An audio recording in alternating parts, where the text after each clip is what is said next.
Continuamos por aqui no segundo dia do Reload Aracaju, um evento realizado pelo Sebrae. Nós estamos aqui com o Rafael Kiso, ele que vai palestrar agora durante a tarde para falar sobre a era da retenção.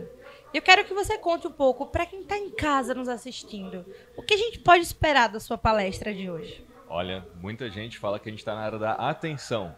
E eu vim quebrar esse mito, provar que a gente está na era da retenção. Mais importante do que só chamar atenção, entrar numa trendzinha qualquer, é importante a gente reter nosso seguidor, reter o nosso cliente, se relacionar com o cliente e aplicar as principais técnicas para a criação de conteúdo que vai ajudar as pessoas a atravessar os 3 primeiros segundos, né? Para que elas continuem no nosso conteúdo, tendo mais nível de consciência sobre aquilo que a gente está falando. Então, Rafael, existe agora, a gente tem visto uma era, na verdade, de que muitas trends, e aí todas as empresas, os donos de empresa, acham que eles precisam fazer todas elas, participar de tudo. Até aquelas, eu vi uma há um tempo atrás, que era de jogar um balde de água na pessoa. E aí aparecia, e no fundo aparecia a marca da empresa, algo assim do tipo. Você acha que aquela frasezinha clichê, tudo é permitido, mas nem tudo te cabe enquanto um empreendedor, alguém que está produzindo para as redes sociais? Certamente viralizar pelos motivos errados não é legal. E a maioria nessa busca frenética por entrar em trends e tal acaba viralizando pelos motivos errados, né? Viraliza porque é engraçado, porque fez um meme, porque entrou na onda, mas não tem intencionalidade, aquilo não atrai as pessoas certas para o negócio. Isso pode acabar com o perfil no Instagram, inclusive, né? Se você viraliza pelos motivos errados, as pessoas passam a seguir o seu perfil sem mesmo entrar no perfil, né? Ela passa a seguir porque o botão está muito fácil e aí derruba o alcance orgânico porque ela não se identifica amanhã com o seu próximo post. Ela te seguiu por causa daquela trend, então ela nem sabe exatamente do que você fala, né? E amanhã quando você falar do seu negócio, não vai ter like, não vai ter comentário, não vai ter compartilhamento, não vai ter sinais sociais para o algoritmo entender que seu perfil ainda é relevante. Então eu não entraria em qualquer trend, eu pularia fora dessa e criaria conteúdo mais intencional. É claro que entender os assuntos em alta no seu mercado é importante. Se você conseguir entrar nos assuntos em alta do seu mercado, isso vale a pena. Então vai depender de que área aquela pessoa está falando. Assim, vão ter trends que pode participar, outras que é melhor evitar. Mas Sim. aí a minha dúvida também é, por exemplo, essa questão de ter seguidores, de você reter os seguidores. É mais sobre a fidelidade deles do que a quantidade, digamos assim. Pensa que todos os perfis perdem seguidores. E as pessoas olham lá todos os meses e vê que tem um monte de seguidor que deixou de seguir. Mas ninguém sabe o porquê, né? E a grande maior, quer dizer, o maior motivador pelo qual as pessoas deixam de seguir um perfil hoje de empresas é porque a empresa faz muita autopromoção. Então os posts todos são tipo panfletagem digital. Quer fazer propaganda na ânsia de vender mais. Mas dentro da rede social, o ambiente não é uma vitrine. O ambiente é uma rede social. Então é sobre conversa, é sobre diálogo, é sobre relacionamento. É sobre criar conteúdo que entra nessas conversas ou que estimula uma conversa. Não que interrompe uma conversa como uma propaganda, né? Sim. No YouTube, por exemplo, a gente só espera 5 segundos para pular a propaganda. Então por isso que muitas vezes a gente tem um perfil que perde seguidor. Então como é que a gente retém o seguidor? A gente olha pelo outro ângulo. Em vez de fazer propaganda pura, panfletagem digital, a gente começa a criar um conteúdo que tem as técnicas certas, né? Eu tenho visto bastante, assim, por exemplo, no Twitter, que muitas empresas elas estão usando uma linguagem mais jovem. Eu vejo muito o Duolingo, o McDonald's, o Burger King, que eles estão todo momento conversando com as pessoas, interagindo. E aí acaba que eu acho que isso também é uma forma, né, de você mostrar o seu público, entender qual é o seu público e de estar mais próximo dele, né? Além das propagandas. Como você bem colocou, eles criam conversas, né? As pessoas passam a falar sobre o Duolingo, sobre a ação que alguém fez, sobre Burger King, por exemplo, no Dia dos Cornos. Todo mundo falou sobre o Dia dos Cornos. Sim. Então eles criam conversas, eles não interrompem conversas. E essa é a lógica das redes sociais. Isso é muito incrível. E aqui, para finalizar, para vocês se preparar para sua palestra, queria saber, para quem está em casa, nos assistindo a JuFest, que conselho você daria? Para quem está empreendendo, para quem quer começar a ver as redes sociais como uma maneira de trabalho também, o que você falaria? O melhor conselho nesse momento é você ser influenciador do próprio negócio. É você aparecer no conteúdo do seu próprio negócio falando sobre a experiência que você tem no assunto daquilo que tem a ver com aquilo que você vende. Mas é muito mais sobre aquilo que você sabe do que aquilo que você vende.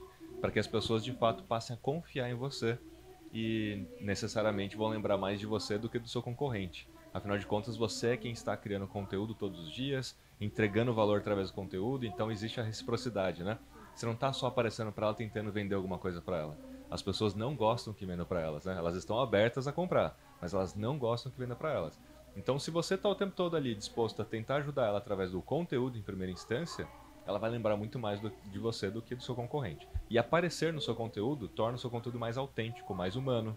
E as pessoas vão associar o seu rosto à sua marca. E o cérebro humano associa muito mais rapidamente um rosto do que um logotipo, do que uma fonte, né, do que uma foto. Então, o rosto humano aparecendo mais vezes, o mesmo rosto, geram um reconhecimento de marca muito mais rápido, muito mais eficaz. Acho que é exemplo do McDonald's, né? A gente lembra muito daquele palhaço, que ele é muito mais visual e a gente já remete logo, né? Burger King, a gente tá falando aqui de marcas de comida, empresas de comida. Pensando em pessoas mesmo, Sim. né? Você tem, sei lá, Mark Zuckerberg, Facebook, Elon Musk, Sim. do próprio Twitter, ou eu como MLabs, né? Eu, Rafael Kiz e MLabs. Aí você tem Carla da CIMED. Sim. Aí você tem o Rony, cara da Reserva. Aí você tem João Adib também da CIMED, né? Cada vez mais você tem pessoas, a da Nubank também, né? A presidente da Nubank. Então, cada vez mais os próprios donos dos negócios estão indo para frente e aparecendo mais. E em Maceió, por exemplo, temos o Careca, do Lanchonete do Careca, sei, palestrante também. Ele aparece em todos os conteúdos dele. Então as pessoas querem ir lá para tirar foto com ele. E ele vende mais por causa disso, né? E você falou aí do exemplo que eu tava lembrando no instante, que era justamente os irmãos Ciped, né? Porque a forma que até o próprio social media dele, eu esqueci agora o nome dele, acho que também é João. Ele tava falando que ele não para gravar. Que ele grava tudo e que depois ele vai vendo o que se encaixa com a realidade dele, o que se encaixa com o público-alvo, o que se encaixa com a CIMED também. Eu acho que essa é uma ótima estratégia também, né? Essa é uma estratégia de documentar a sua própria vida, né? Eles tornaram a vida do João Adiba num reality show. Sim. Basicamente isso. Requer uma estrutura mais sofisticada, né? Afinal de contas, você tem que gravar muita coisa para depois decupar, para depois editar. Então é quase que um time de programa de televisão, né? De reality o tempo todo. Mas você pode fazer isso em menor escala. Então, tem uma reunião aqui em particular que depois da reunião eu vou falar sobre os aprendizados dela. Tem uma visita que eu vou fazer, sei lá, na minha fábrica. Então, dá para planejar, não precisa filmar todo dia, né? Dá para planejar, falar, ó, aquilo lá vai ser legal filmar. E não deixar de aparecer, obviamente. É muito melhor do que banco de imagens. 80% dos consumidores rejeitam banco de imagens, porque ele soa como propaganda a quilômetros de distância. Então as pessoas preferem ver outras pessoas na comunicação. Até mesmo um funcionário, não precisa nem ser o dono. Se o funcionário aparecer, é melhor do que banco de imagens. E o que mais tem é perfil com banco de imagens, né? Então, você falou sobre banco de imagens. Acho que a gente tem visto muitos bancos com IA. E o que você acha disso? Vai ter uma linha tênue, porque ele, a princípio, criar fotos com inteligência artificial é igual ao banco de imagens. Mas dá para se clonar usando IA. Então eu posso pegar o meu rosto, o rosto do Careca, o rosto de qualquer um, clonar e fazer ele aparecer num carrossel, fazer ele aparecer num vídeo, fazer ele falar alguma coisa com a voz dele clonada também. Então dá para clonar a voz, dá para clonar vídeo, dá para clonar muita coisa. E essa inteligência ela ajuda a gente a escalar as nossas comunicações, né? Se a gente quiser fazer mais anúncios, fazer tipo 100 anúncios para testar, é muito mais prático, muito mais eficaz do que você gravar 100 anúncios. Até porque ninguém tem paciência para gravar 100 anúncios. Então dá para usar essa tecnologia quando você tem essa linha tênue entre o que é autêntico e o que é artificial, né? Tudo que for 100% artificial eu pularia fora. Vamos fazer uma foto aqui, mas é feito por IA. As pessoas vão saber ainda porque vai ter a cara de banco de imagens. Sim. Agora, se é você, mas não é você, mas é você, né? É melhor do que um banco de imagens. E eu queria que você falasse um pouco dos desafios também que você encontrou no mercado, né? Porque a gente tem passado por uma nova era. Eu estava aqui conversando com um palestrante sergipano, que é Marcolino Joy, e ele estava falando sobre... O tema dele era IA não pensa. E se você não pensa, vira IA. E ele falou um pouco dos desafios que ele encontrou no mercado também. Eu queria que você contasse um pouco da sua experiência, porque às vezes o seu desafio está sendo agora o desafio de outra pessoa e você já superou ele e possa dar alguns conselhos. É que eu estou no lado de quem desenvolve plataformas de tecnologia, né? Então a MLabs é a maior plataforma para gestão de mídias sociais da América Latina. a gente já implementa IA tanto para inteligência de dados quanto para criação de legendas, imagens, etc. Para inteligência de dados é o que eu gosto mais. Por quê? Porque é humanamente impossível você coletar um monte de dados das redes sociais, cruzar isso tudo numa planilha Excel e chegar numa conclusão. É muito mais fácil uma IA fazer isso por você, e ainda mais se ela foi treinada por um especialista em mídias sociais, em marketing de mídias sociais, que é o meu caso, né? Então, eu treinei a IA da MLabs para entender, interpretar os dados do Instagram para sacar o que está acontecendo com o perfil, o que ele pode fazer para melhorar. Então, usando inteligência artificial a partir de dados. É isso que eu recomendo todo mundo. Para só de usar IA para criação de coisas bobinhas, né? E começa a ir para esse lado de analisar um volume maior de dados, que é o que daria muito mais trabalho. Então essa é a minha recomendação. E no meu dia a dia eu já estou me clonando. Então eu entrei no assunto de clones porque eu já estou me clonando, fazendo assim dezenas, centenas de milhares de conteúdos novos, anúncios novos, fazendo testes com voz, com vídeo e tudo mais, para ver se funciona. Principalmente anúncio. Ainda não cheguei muito para colocar no conteúdo do feed, mas para anúncio, muito anúncio meu E já tem funcionado? Tem funcionado.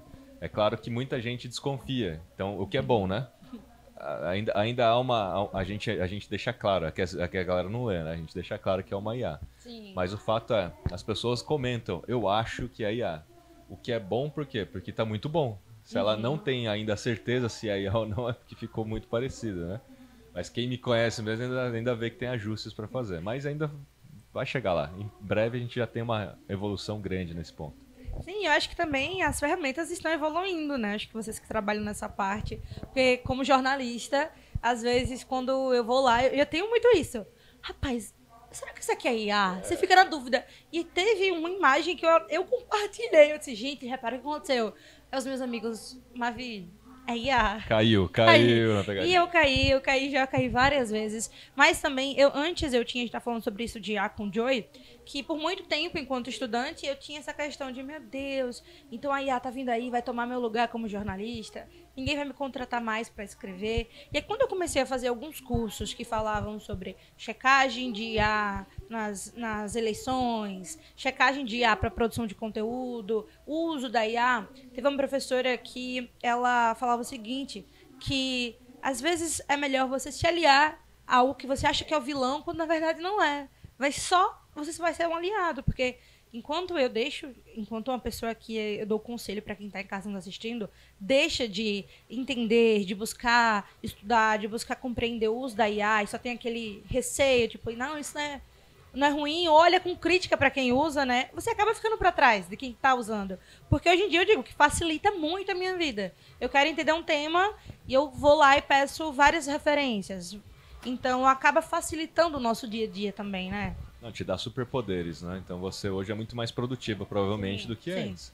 Não é que te substituiu, você ganhou um superpoder que você não tinha antes, de ter centenas de ideias em segundos que você demoraria, talvez, até horas e horas ou dias e dias para chegar na mesma conclusão. Então você faz mais com menos. Então a ideia toda é essa, mas eu concordo com a frase, né? Quem é, literalmente, né? Para deixar claro para a turma, quem é burro vai ficar mais burro, quem é inteligente vai ficar mais inteligente. Não é que quem é inteligente vai ficar burro, né? Que quem é burro não consegue fazer o quê? Não tem pensamento crítico, não consegue fazer boas perguntas, um bom prompt, e aí vai fazer aquela coisa preguiçosa, e aí vai vir uma resposta preguiçosa, Sim. e ela vai continuar sendo burra no sistema. Essa aí realmente está mais fadada a ser substituída, né? Ou substituído. Agora, quem já é especialista, uma jornalista, você não vai ser substituída. Como jornalista, você vai saber fazer um melhor prompt. Você vai ter uma análise crítica, um pensamento crítico para checar fatos, dados, coisa que ninguém está fazendo. A pessoa faz uma pergunta no chat GPT, nem checa se aquele dado do chat GPT é verdade ou não. Sendo que o chat GPT ele não é factual, né? Ele pode alucinar e pode inventar um dado e você acreditar que aquele dado existe, né? É perfeito, então. A gente deseja uma ótima palestra para você. Obrigado. Seja bem-vindo aqui na nossa cidade maravilhosa. E que para quem está nos assistindo, vocês vão continuar acompanhando por aqui. É o segundo dia do Reload, que está aqui trazendo muito network. Eu mesmo acabei de fazer um aqui. E é isso, nos acompanha aqui no Instagram, nas redes sociais do Jufest. Valeu!